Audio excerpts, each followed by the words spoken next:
Ναι, γεια σας. Χαίρετε. Έχω καλέσει το Βρασίδας Guest House. Μάλιστα. Ο κύριος Βρασίδας, να υποθέσω. Επίθετο. Guest House. Μάλιστα. Ωραία. Να σας ρωτήσω, θέλουμε να δούμε για τον Αύγουστο, την εβδομάδα του 15 Αύγουστου, ναι, την εβδομάδα, να ρωτήσουμε τιμές για το κατάλημα. 1.200 ευρώ τη εβδομάδα.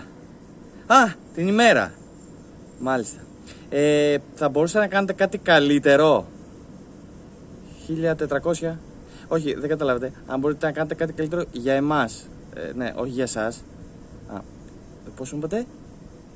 Ναι, 1.199,99. Για ένα λεπτό. Ένα λεπτό.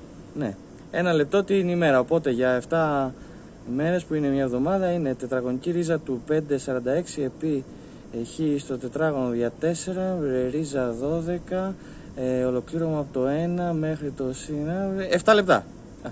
Ναι, αν δεν σας δημιουργούμε πρόβλημα, ναι, θα ήταν τεράστια εξυπηρέτηση. Ναι. Να σας πω, θα μπορέσετε να έρθετε να μας πάρετε από το λιμάνι? Δεν μπορείτε, δεν έχετε αυτοκίνητο. Έχετε. Προτιμάτε καλύτερα να έρθουμε με τη συγκοινωνία? Δεν έχει συγκοινωνία. Εντάξει, δεν πειράζει, δεν χάλασε ο κόσμος. Πόσο, 5 χιλιόμετρα από το λιμάνι? Εντάξει, δεν πειράζει, να γνωρίσουμε και το νησί. Ναι. Τι να σας πω, μας έχετε σκλαβώσει. Δεν ξέρω πώς να σας ευχαριστήσω γι' αυτό. Για την πληρωμή, ναι. Να μην κάνουμε κατάθεση. Τα θέλετε μαύρα?